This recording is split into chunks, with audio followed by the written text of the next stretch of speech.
Imagine a society where your private life is policed. Officers, open your...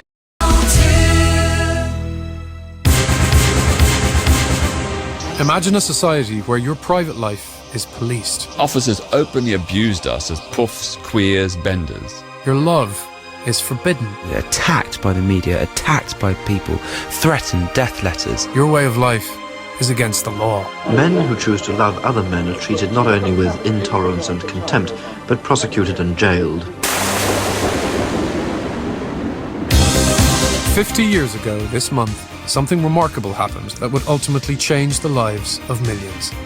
The partial decriminalisation of sex between men. What the House of Commons has decided is that the homosexual has enough troubles from the existing law. Gay culture would go on to transform Britain. Socially, suddenly gay is not just about sex. Suddenly gay is about the emotional life. It's about love. Politically, the kind of bigotry which used to come routinely from the lips of politicians is now unacceptable. And musically.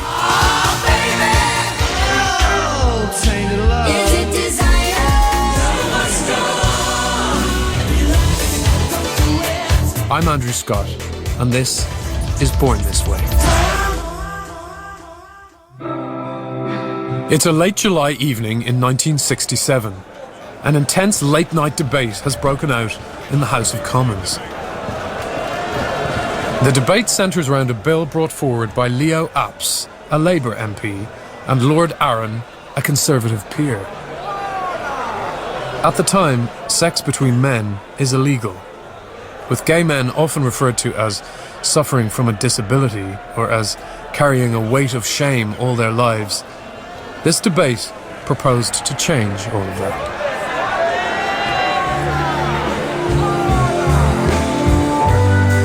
Whilst the bill did successfully become an act, it was in reality only a small step on a journey towards equality.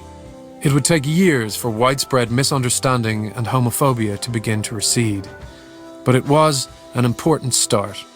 During that process, despite persecution and harassment, gay people would defiantly use music as a way to express how they felt, often covertly, sometimes in full sight.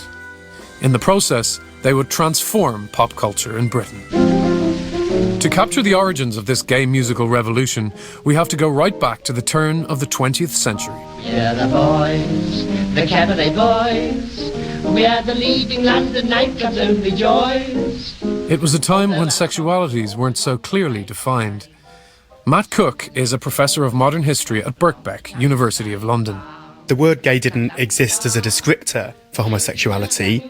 Lots of men and lots of women had sex and relationships with people of the same sex without labelling themselves or without seeing themselves as having a particular identity. One of the earliest artists to reference homosexuality in his music was Fred Barnes. It's a queer, queer world that we live in, and in Portugal plays a funny game. Martin Aston is the author of Breaking Down the Walls of Heartache, How Music Came Out. Fred Barnes was a music hall artist in the early 1900s, and he was very notable because he's the first man to ever really suggest through his lyrics and his stage persona that he was gay. The black sheep of the family, everybody runs me down. He had a song as early as 1905 called Black Sheep of the Family, which, though it's in code, and a lot of people wouldn't have realised what he was singing about, it really is the first song that I can actually find that addresses the issue about being different, being an outsider. People shake their heads at me, say I'm a disgrace to society. It didn't end particularly well for Fred. He was caught in Hyde Park. The story is that it was a sailor, and the sailor was out of the car and running down the road dressed in a vest or topless. But anyway, he was reprimanded and fined, and his career did suffer. There were problems with alcohol, and he didn't last too long on the stage after that. Naughty boys, witty boys, too lazy to fight stagnation. Haughty boys, naughty boys, all we do is to pursue sensation. In the 1930s, Noel Coward saw huge success as a playwright, actor and singer. He was known for his wit and flamboyance, and his work was filled with coded references to homosexuality. In order to distinguish us from less enlightened minds, we all wear a green carnation. His lyrics have a lot of layers going on in that you can take from it what you want. If you were a gay man and you had the understanding of the kind of language being used, I mean, Oscar Wilde wore a green carnation in his lapel as a sign of being gay, not that that term was really particularly used by Oscar Wilde. And so Noel Coward wrote a song about that, which is called Green Carnation, but how many people might have known that that's what the song's about? Mad about the boy. I know it's stupid to be mad about the boy. With Noel Coward's success came a bolder confidence, leading to even stronger hints about his own sexuality in the music he wrote.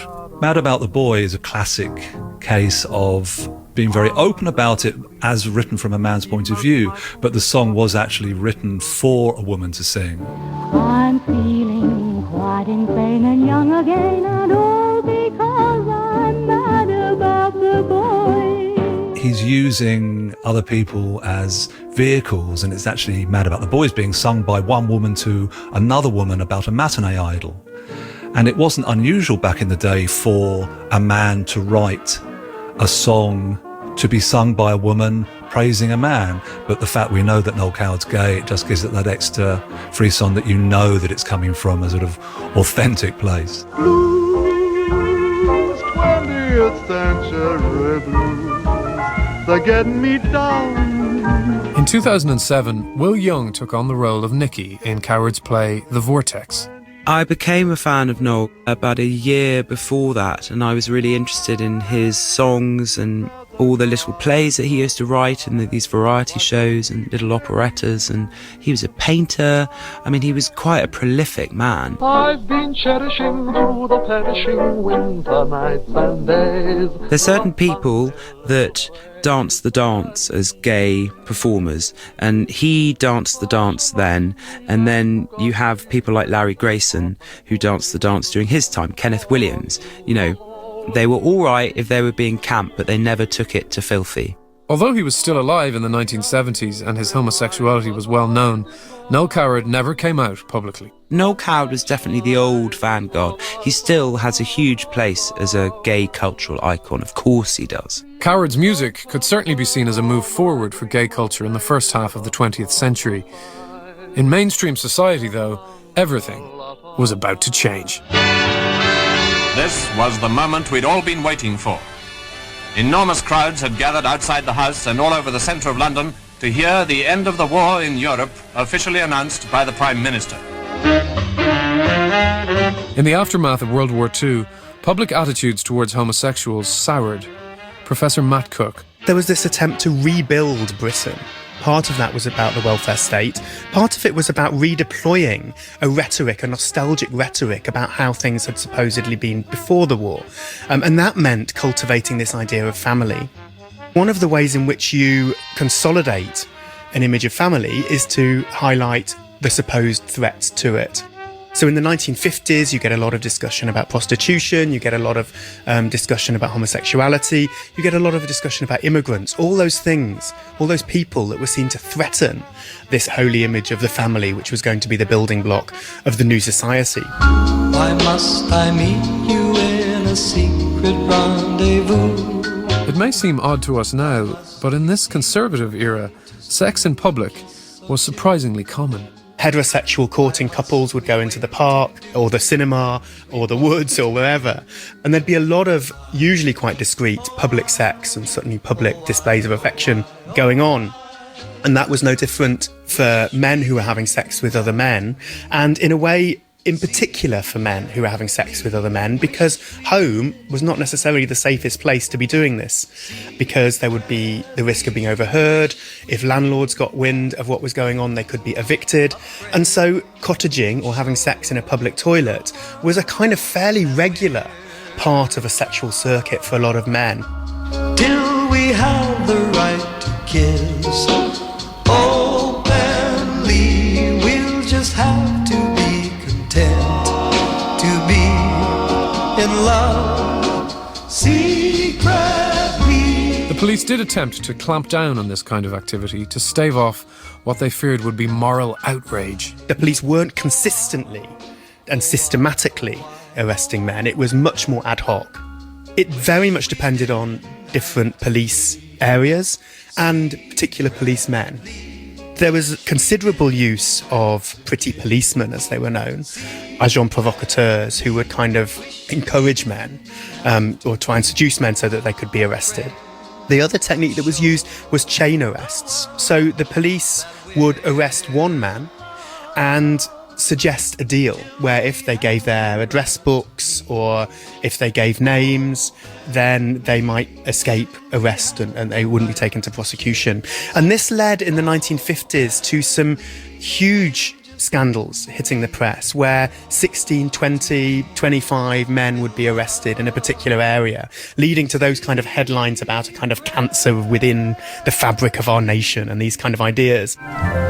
We kiss in a shadow, we hide from the moon, our meetings are few and over too soon. We Kiss in a Shadow from the 1951 musical The King and I became an iconic song for gay men looking for kindred spirits. Martin Aston. It's only when you go back and you look at it and you see how brave some people were being, and a song like We Kiss in the Shadows would have a meaning for a man if he was conscious of it being written by a man, and obviously the fact that people weren't saying they were gay, they still were, and therefore they would look for role models, whether it's in a film or in a song or in a book. And it really mattered because these were, in a sense, their only way to identify, to feel that they weren't alone, because there were very few meeting places to meet other people. Whilst gay men faced legal prosecution, being found to be a lesbian in the 50s came with its own dangers. Dr. Rebecca Jennings is a teaching fellow in the Department of History at University College London. Women who were found out to be lesbians lost their jobs, they were cut off by their families. If women had already married and had children, they lost custody of their children. It wasn't until 1976 that the first lesbian woman who sought custody of her children in a divorce court was actually able to gain either access or custody of her children. Before that, you automatically lost your children. And so prison was less of an issue for lesbians, but the repercussions were still extremely severe. Professor Matt Cook. The image we tend to get of the 1950s then is one of severe repression. But I think it's better characterised as a period which was certainly very fearful, especially for gay men, although also for women who potentially lost their jobs and so on. But in fact, I think it's better characterised as a period in which there were severe risks, there were real dangers, but there was also real debate. So this rearguard action was met by a lot of people saying, but what's the problem here? You know, who's been harmed by these relationships, these activities? By 1957, increasing numbers of men were being imprisoned for committing homosexual acts, whilst a number of scandals involving members of the upper class hit the headlines. Clearly, a change was needed. The first signs of that change came in the form of the Wolfenden Report. Human rights campaigner Peter Tatchell. The Wolfenden Report was initiated by the then Home Secretary, the ultra-conservative, homophobic David Maxwell Fyfe.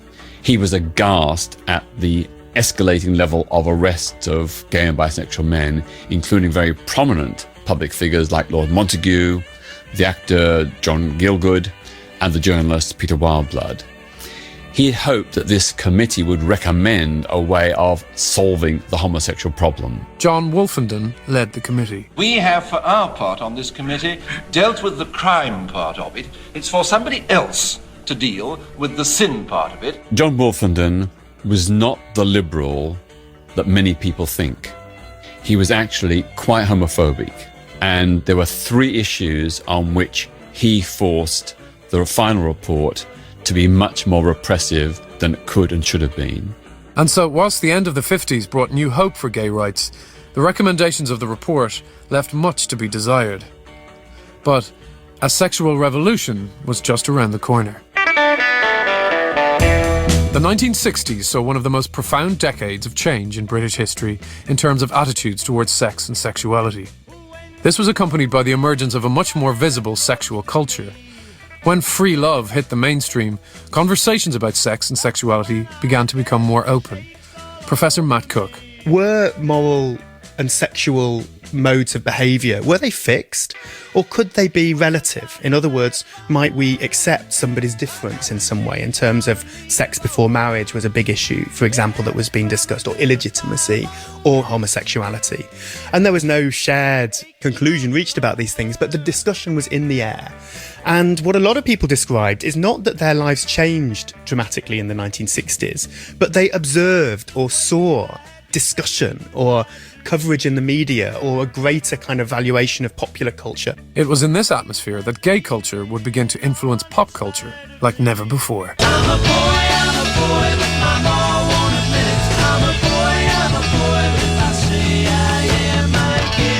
One significant development was the way in which musicians began to play with gender.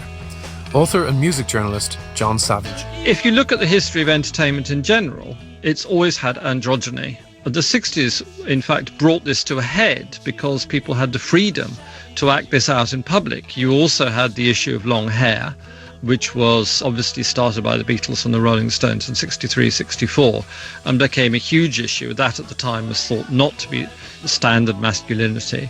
You have a generation coming out of national service where you had to be in the army. And so this is something strikingly different. Some famous figures who behaved in a carefree or theatrical manner would go on to be defined as camp. Ideas of camp were not particularly well verbalized at the time. It was just something that people instinctively did. And certainly by 66, camp is seen in America as a huge cultural force, in particular with Andy Warhol. And people don't really get it, but they understand that this is a homosexual aesthetic, and that is now passing into popular culture. And I think that's very important, in that the 1960s did see gay people and gay aesthetics passing into mainstream popular culture, if in a muted and not necessarily direct form. Remember me? I'm Julian. This is my friend Sandy. Hello. Well, we're just working here, fitting in between acting jobs. Oh, yeah. I saw you in the commercial on the telly last week. Oh, was it the one where this woman's all distraught about her sink and I come up the plug hole and cut her cleaning time in half with a flourish of Miss Squeegee? In this context, some of the biggest bands in the UK took to the stage with a certain swish. You really got me going. You got me so I don't know what I'm doing.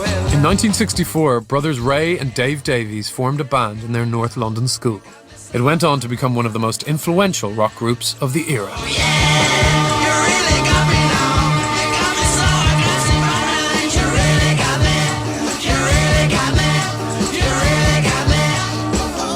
The interesting thing about the Kinks is that in general you have this link up between working class boys from Muswell Hill in North London and their extremely upper class managers, Robert Wace and Grenville Collins.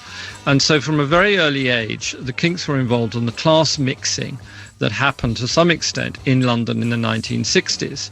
And part of that was a fairly carefree attitude towards sex in general. I'm not like everybody else. I'm not like everybody else. What we're talking about is not something where people are totally specific. You're gay, you're straight, whatever it is. The Kinks, in general, in their art, loved playing around with camp and with different ideas of what it was to be a man. And I think that's very important because pop music is an arena, it's a theatre, it's entertainment. And certainly in the 1960s, and I think today in various places, it's somewhere where the marginal and the different could have a face and have a voice. I met her in a club down in Old Soho, where you drink champagne and it tastes like Coca-Cola. I think the story about Lola was that Ray Davies had met a trans person in a nightclub in the 60s and so put it into the song. That's what I remember. I'm not sure whether that's totally accurate. And in a way, it doesn't matter where these stories come from because the song was so great and the song was so ambiguous and clever and funny. And that's what you want. You don't necessarily want somebody beating you over the head with things. See my friend,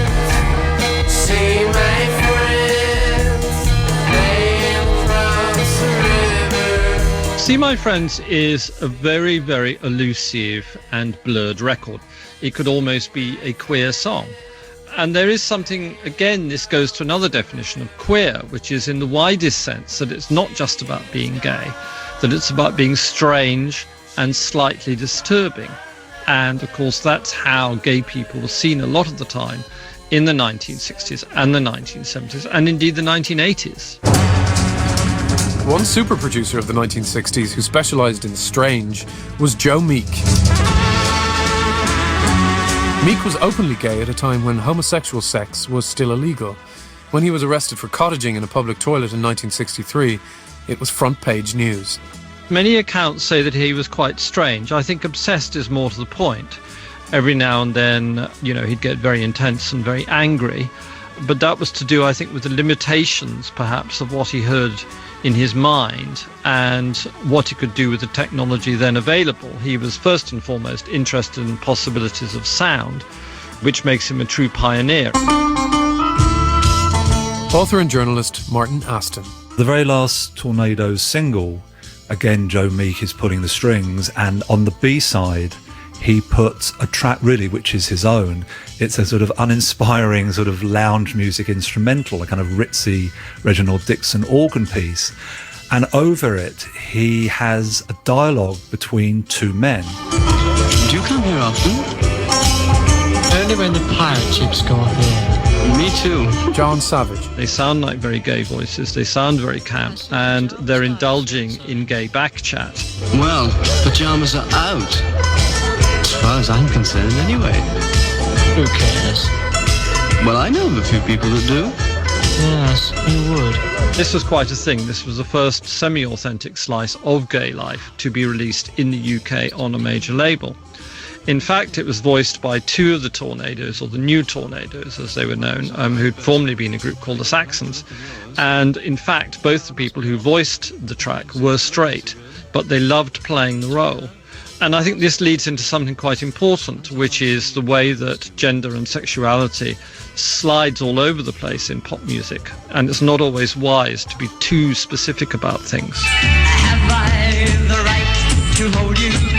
You know I've always told you that we must never, ever part. Oh. He suffered from the prevailing mores of the time. And it's quite possible to regard hits like Have I the Right, which was his huge hit with the Honeycombs in 1964, as an oblique comment on his situation.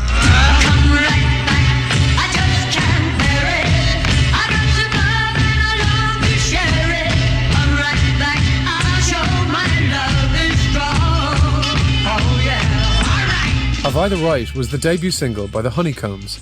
It was written by ex-BBC employees turned songwriters Ken Howard and Alan Blakely, both of whom were gay. Martin Aston. When you listen to the song, it must have really appealed to Joe Meek because it's sort of asking, have I the right to hold you, to love you, to kiss you, which obviously gay men during that era didn't have the right. And because it was such a catchy song and because Joe Meek could sort of add his production nous with a kind of stomping beat, it went to number one. The problem was is that they could never really find another song that could do the same, and so the Honeycombs really are one-hit wonders, and that was the last song that Joe ever got to number one.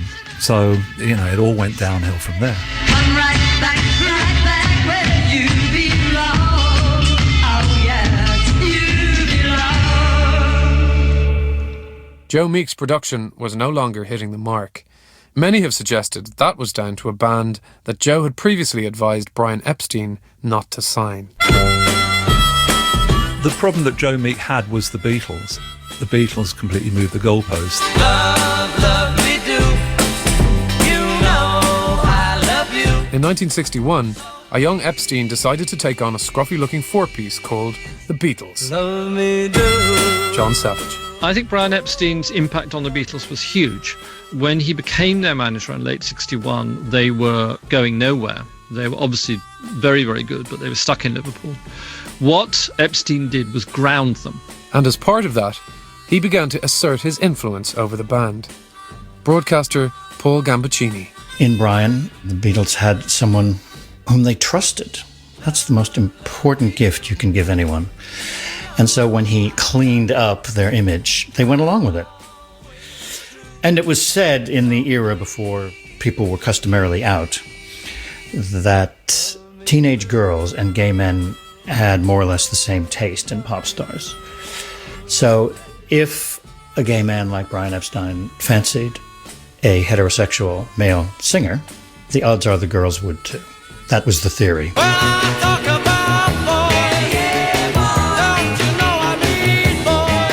When you see early photos, particularly Hamburg photos of the Beatles, you see them in leathers, or even worse, non-theme clothing.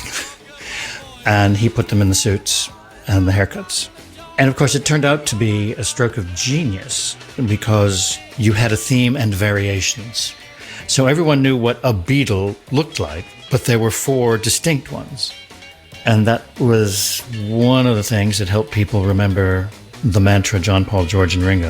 In 1963, a 19-year-old Andrew Loog Oldham asked Brian Epstein for a job. Back in those days, the distance between London and Liverpool was as far as London to Hong Kong. And so they needed someone on the streets in London who could hustle for them. But I was just with them a short 4 months. By then, Brian Epstein's operation had moved to London, and at the end of April, I met the Rolling Stones and said hello to the rest of my life.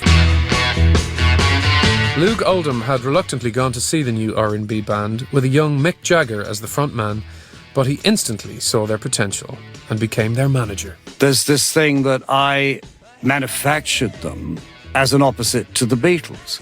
I didn't.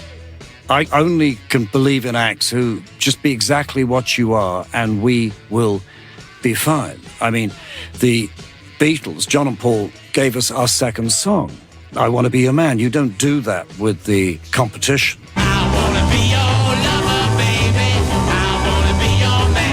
And also, what an insult it would be to the Rolling Stones if I had gone up to them and said, you know, I can do something with you if I market you as the opposite to the Beatles. I mean, you know, it's awful.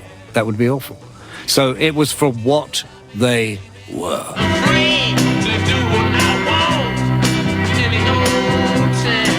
Although he was straight, Andrew was known for his camp demeanour.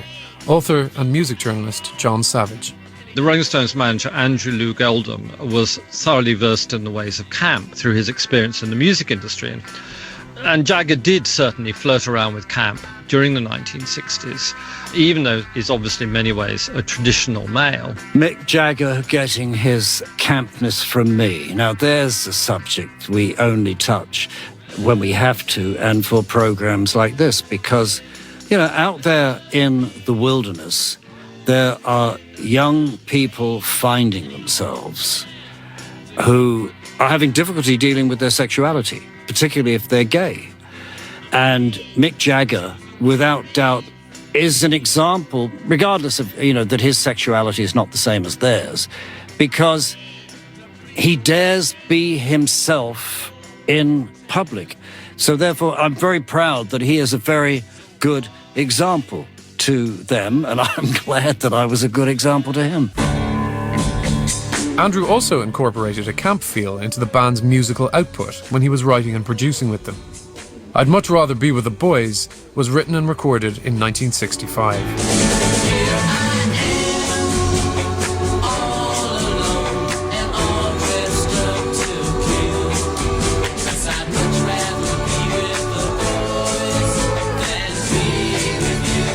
It's very country. I mean, the idea where you mislead the listener for the 95% of the song, like Marty Wilde's song was called Bad Boy, but the tag at the end, like a country song, was, but I'd be a good boy for you. And, this, you know, if you're familiar with I'd Much Rather Be With the Boys, because I'd much rather be with the boys than with girls like you. Up until then, it's a totally gay song. Yes, I'd much rather be with the boys than with girls like you. By 1966, Andrew pushed the boundaries even further. Author and journalist Martin Aston. One thing that Andrew Loog Oldham was sort of famous for was getting the Stones to dress up in drag for Have You Seen Your Mother Baby Standing in the Shadows for a photo shoot, and there is a video of it too. And the Stones are willing to actually go along with it because they probably want to appear sort of anti-establishment as well. The Rolling Stones were becoming a little more difficult to entertain because they'd been on the road for 3 or 4 years and they were starting to get tired. So this idea entertained them. The World War II uniforms, the wheelchair.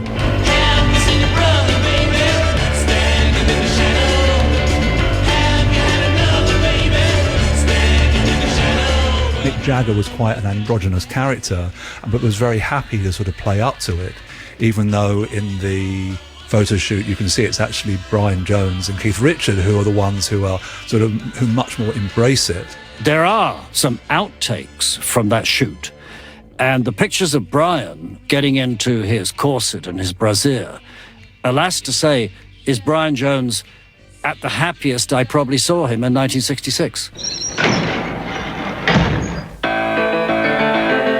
1967 saw a breakthrough in the history of gay rights with the passing of the Sexual Offences Act, which partially decriminalised sex between men. And we do not condone homosexuality. What the House of Commons has decided is that the homosexual has enough troubles without, in addition, having the fear and insecurity and the blackmail that arises from the existing law. Dr. Rebecca Jennings. The legal framework for gay men prior to the Sexual Offences Act 1967 was that the crime of gross indecency between men was punishable by several years in prison.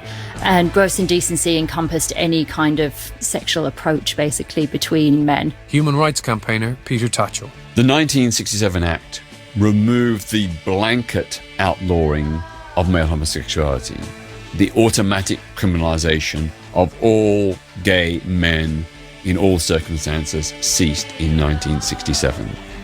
But it was not equality. Far from it.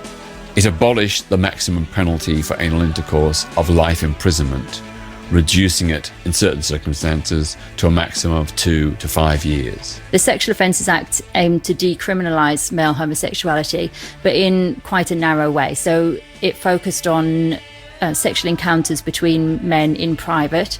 The men had to be over the age of 21. The definition of private was very narrow, so it needed to be within a house where there were no other people present in the house.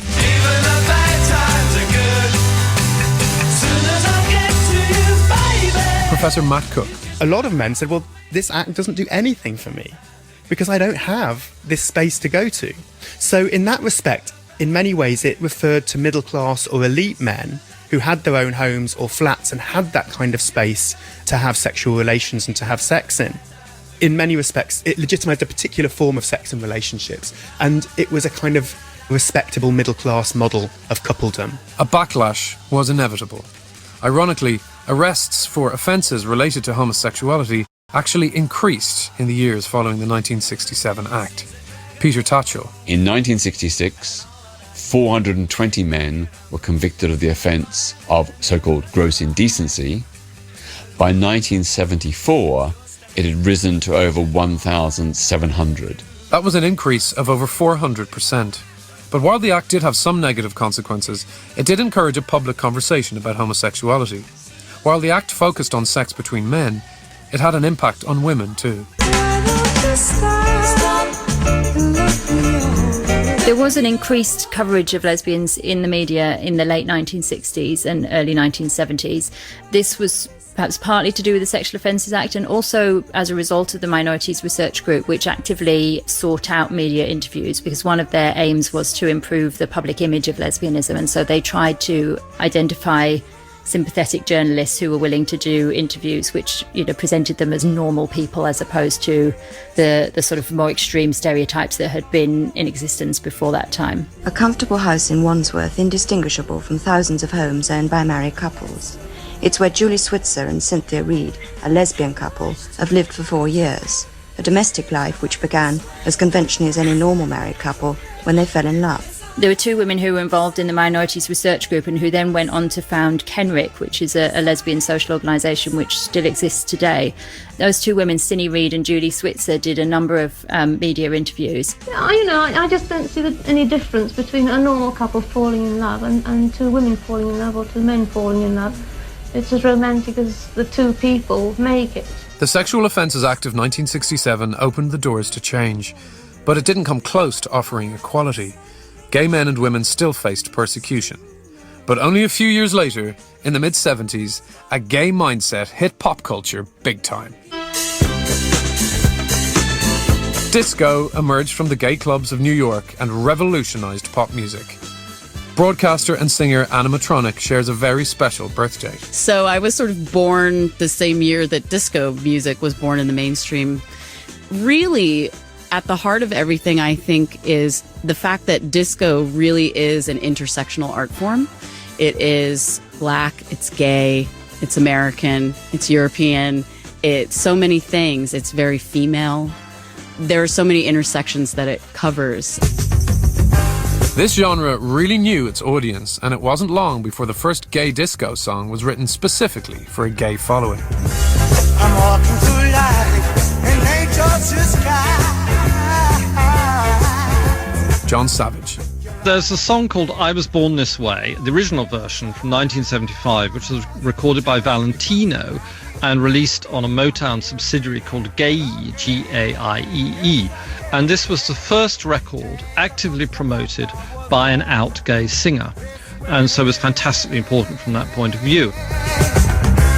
You call me strange, 'cause you don't understand. There was another version done a couple of years later by Carl Bean, which is a better known version. 'Cause I'm happy, carefree, and gay. Yes, I'm gay. And of course, both versions prefigured the wonderful record from 1978, which was by Sylvester, You Make Me Feel Mighty Real. And that was the first huge international hit by an out gay singer.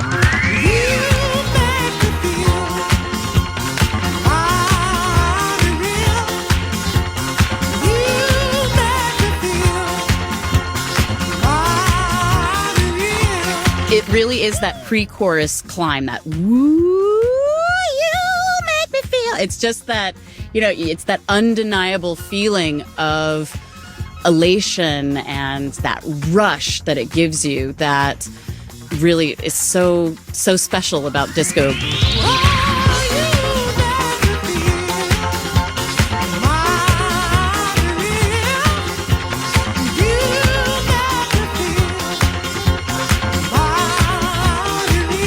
Sylvester was queer in the widest sense. You look at the video for You Make Me Feel Mighty Real, and he's got 3 or 4 different costumes on. He's dressing up in drag, he's dressing up as this, he's dressing up as that. And of course, Sylvester had been part of this cosmic gender troupe called the Cockettes in the early 70s. And so be part of the cutting edge, really, of gay performance and this kind of crossover, this blurring of genders and masculinities that was so important in the 1970s.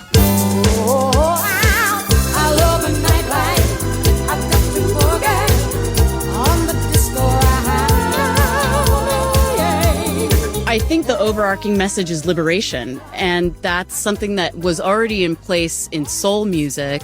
And then in the early 70s, you have to understand that what came before that, especially in the gay community, was the 60s, when it was illegal to do drag. It was illegal for men to dance in a room exclusively with men. There had to be one woman for every 3 men on the dance floor. So there is a liberation in disco. This liberation had its roots at the very start of the decade. Human rights campaigner Peter Tatchell. The Gay Liberation Front was formed in Britain in 1970. It had a radical vision of lesbian, gay, bisexual and transgender emancipation. It was not primarily focused on law reform. We had a vision much broader. Our critique went beyond merely changing the law, but to challenging all homophobic institutions, from the government to the police, judiciary, prisons, the church, the education system, the National Health Service, All those institutions that discriminated against us were in our firing line. Dr. Rebecca Jennings. Women were a small but constant presence in the GLF throughout its existence. There were a number of key women who were based at the LSE, for example, Mary McIntosh, Elizabeth Wilson, who were involved from the outset, and a number of other women who were drawn in when the GLF started to try and recruit people from the bars. So there were always women involved in the GLF. There's a little bit of gay in everyone today. The 1969 Stonewall riots, which took place in New York, saw spontaneous battles between members of the LGBT community and the police. Gay is natural, gay is good. This led the way in a new style of activism, a style which took gay men and women to the streets. All come together and fight for our rights. I'd not long turned 20 in 1972. And together with about 30 or 40 other people, I helped organise and publicise Britain's first ever Gay Pride parade. We were very nervous. We didn't know how many people would dare show their faces. In the end, about 700 to 1,000 people turned up, but we were very heavily policed. There was literally a police officer for almost every person on the march. The attitude of the police was that we were criminals. And officers openly abused us as puffs, queers, benders. There was nothing we could do in those days. But nevertheless, we weren't deterred. We had this joyful, colourful parade, beginning in Trafalgar Square with a short rally, and then a march to Hyde Park, where we held a gay day. In other words, it was an open-air picnic. Everybody bought food, booze, dope, and music to play.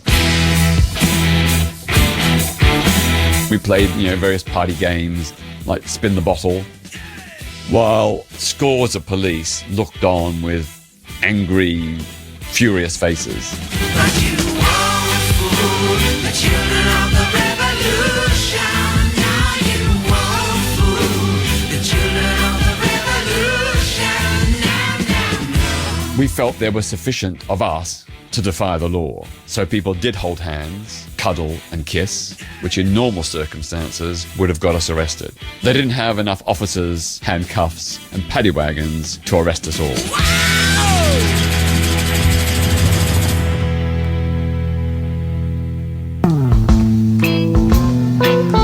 4 years later, singer Tom Robinson would pen one of the UK's first gay protest songs, Sing If You're Glad to Be Gay, which he went on to perform at Gay Pride. Tom Robinson had been involved in the Gay Liberation Front, and being a musician and singer, he really wanted to produce an anthem to encapsulate the ideals of the Gay Liberation Front and the wider LGBT community. Sing if you're glad to be gay. Sing if you're happy that way. Hey. Colin Bell was Tom's manager at the time. There was a great deal of opposition out there, and Glad to Be Gay was an answer to this. It was a clarion call. It was a very upfront political song, and it still lives to this day. It perhaps the most important political folk song about being gay of the last century. Another musician who appeared glad to be gay was the up-and-coming pop star David Bowie. Turn and face the strain. Changes. 2 years after marrying his first wife Angie, Bowie told Melody Maker he was gay, and he always had been. John Savage. Bowie's fascinating, and he's so important because after he actually said, "I'm gay," in January 1972 to Michael Watts of the Melody Maker, and that was an extraordinary thing for somebody to say.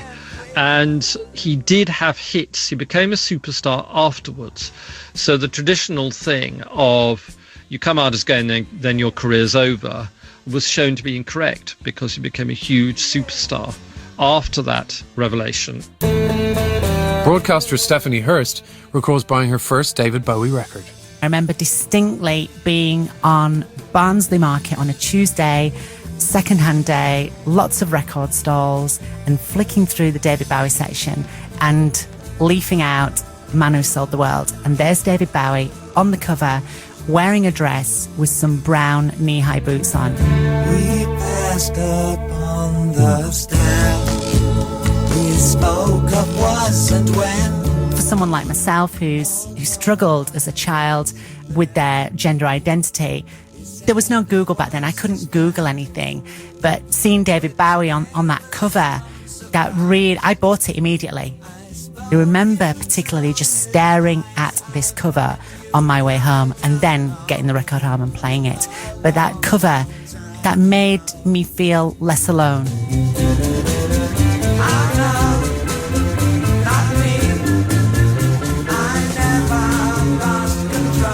If you'd have walked down the high street in Yorkshire wearing a dress in 1971-72, you'd have probably met him with a fist or something like that. But David really helped sow the seeds of what we have today in gender fluidity and people expressing themselves in the way that they truly feel. One of Bowie's most famous incarnations was Ziggy Stardust. In 1972, he released the iconic album The Rise and Fall of Ziggy Stardust and the Spiders from Mars. Now Ziggy played guitar, jamming good with Weird and Gilly and the Spiders from Mars. John Savage. Ziggy was fascinating because David Bowie wrote it as the story of a rock star before he was a rock star. In writing it, he became the character, and he became the rock star who was the character. So already you have several levels of intention and dissonance and difference here. And it was a fantastic wish fulfillment, really, on his part. And Ziggy was a kind of androgynous, bisexual space alien, which Bowie was able to play extremely well. Oh, you pretty things, don't you know you're driving your brothers insane? By 1983, David changed his tune again, identifying himself as a closet heterosexual. John Savage. It didn't really matter as to whether or not his statement was true or whether it was an attitude or whatever it was. The simple fact the statement had been made. It's pop music, you're not looking, at that time in particular, you weren't looking back and saying, well, there are inconsistencies in your position here. It's the statement, the idea. And also the music was fabulous. If you do all that stuff and the music's not very good, then nobody's going to be interested. The music was great. And that is perhaps the most important thing of all. Bowie's legacy is huge. He was the Beatles of the 1970s. So for people of that generation, he was the artistic leader. He changed shape so many times. He left some wonderful music. Gene Genie, who's on his back? The Gene Genie, launching his back. Stephanie Hurst. David made it okay to be yourself. The moment he put his arm around Mick Ronson on Top of the Pops whilst they were performing Gene Genie, that sent a message to people that it's okay to put your arm around another man. It's about dreaming about who you could be and how perhaps also the world could be, and then achieving, if not all of that dream, some of that dream. And that's what pop music's all about, as far as I'm concerned. It's about that dream.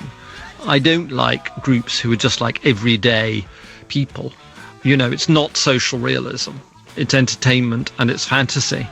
And that's what David Bowie epitomizes, certainly from that period anyway.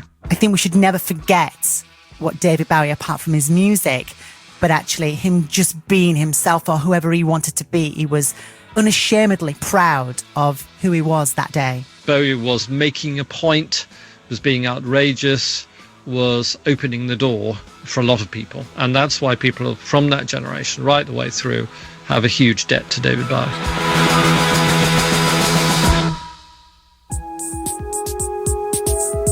While David Bowie evolved into yet another persona, Bowie nights held in Billy's nightclub in London kept the Ziggy Stardust spirit alive, giving birth to an entirely new genre, which would go on to be known as New Romanticism.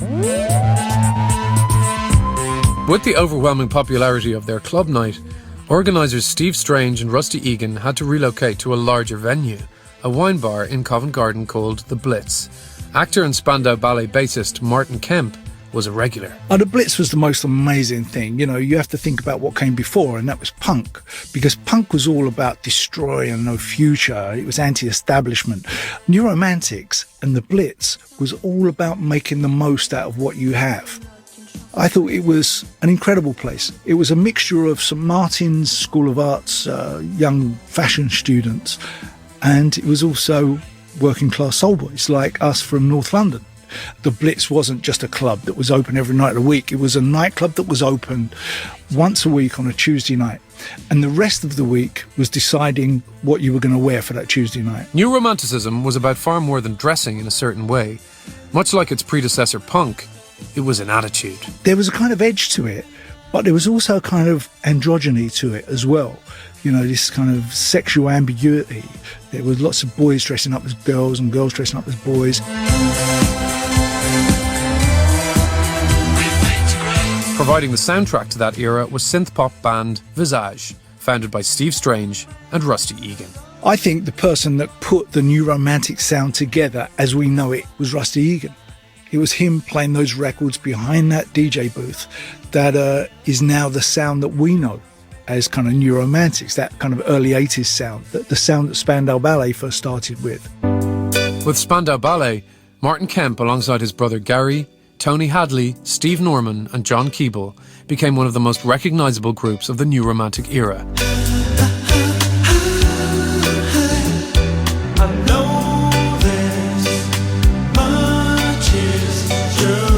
We added that electronic synth sound into our band because it fitted that moment in time, that electronic sound that everybody was playing. But although they were huge, Spandau Ballet were not the only New Romantic group to make it big. Blitz nightclub cloakroom attendant George O'Dowd would also go on to front another of the most successful bands of that time. Give me time to realize my crime. Boy George was almost a founding member of the Blitz, so I knew him really well. You know, I remember George was always the most dressed up person I've ever known. Always. You know, he was probably the leader of that over-the-top dressing up. Do you really want to hurt me? Do you really want to make me cry? When he had his hit, I thought it was terrific. And he looked great, and he was presenting something so different. And it seemed to be a very interesting way for him not to talk about his sexuality, but his sexuality permeated everything. But I thought Do You Really Want to Hurt Me was a wonderful record. And also strangely passive-aggressive. This was Culture Club's first hit, which in the 80s meant they had the privilege of performing on Top of the Pops. Stephanie Hurst remembers it vividly. I remember seeing Boy on Top of the Pops with the white kind of ribbons in his hair and his body language. He was quite effeminate how he moved. While young women idolised him, Boy George's unique appearance was threatening to more conservative viewers. I remember the next day at school, people talking about him and being actually fairly derogatory. I'm from Barnsley and, you know, a hard working class town. And to be, 7 years old when this was on TV, to go into school the next day and to hear people talking about that puff on telly last night, that made me feel kind of ashamed because I knew even though I knew Boy George was a man, I was confused at first. I think everyone was actually. But then knowing that I identified, that made me feel kind of ashamed. In many ways, George was like a living doll. And this was made very clear to me when I went round to interview him in 1986. I got the first interview after his whole terrible time with the tabloids and heroin. And I went to interview him in his house in Hampstead. And we did the interview in a room which literally had about 200 Boy George dolls that fans had made from around the world and sent to him. And it was really spooky. But I thought, okay, that's what, to his younger fans, that's what he is. He's a living doll. And that's kind of great. And there's absolutely nothing wrong with that. He did it brilliantly.